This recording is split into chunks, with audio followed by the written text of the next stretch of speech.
Fire and Ice is written by Robert Frost. Robert Frost was an American poet. His work was initially published in England before it was published in America.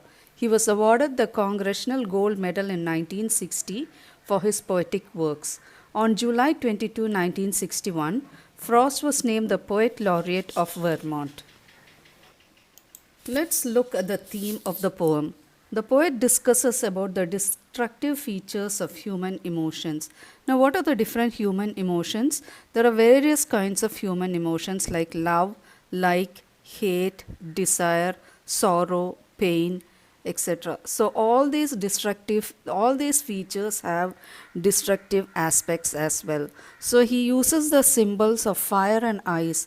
So he uses these two elements to show how desire and hatred contribute to making the world stand at the verge of chaos or destruction. So in simple words, he's saying that these two emotions, that is desire and hatred, can bring about the end of the world. So let's look at the poem now. Fire and Ice. Some say the world will end in fire, some say in ice. From what I have tasted of desire, I hold with those who favor fire. So the poet says that he had often heard people telling that the world will come to end in two ways. One is because of fire, and some say that it may end because of ice also. Now, very interestingly, he has used these two elements. What are the two elements he has used? Fire and ice. So he is comparing this fire and ice to different human emotions. Fire is equated to desire. What is desire? A strong feeling to own something. It is like greed, etc. So whatever you get, you will not be feeling satisfied. You will want more and more. So it goes on like fire.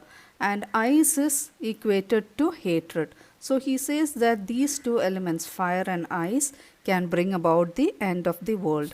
So from what I have tasted of desire, I hold those with those who favor fire. So what the poet feels is that desire is such a dangerous thing because it keeps on growing. Nobody is satisfied with what they have.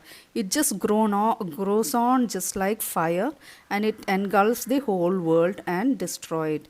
And I hold with those who favor fire. And the poet says that he favors the people who believe that the world is going to end because of fire or desire.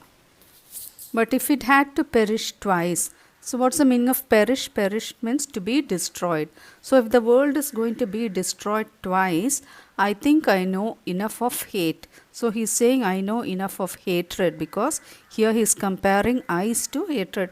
He's saying there is a lot of hatred among people such that nobody is bothered about each other. Each one has become so insensitive that they do not want to think about others at all.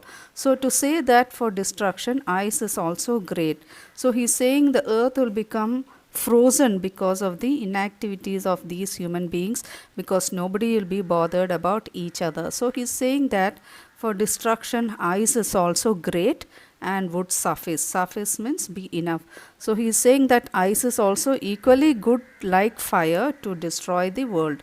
So he's comparing fire and ice to desire and hatred. So these two emotions are equally good to destroy the whole world.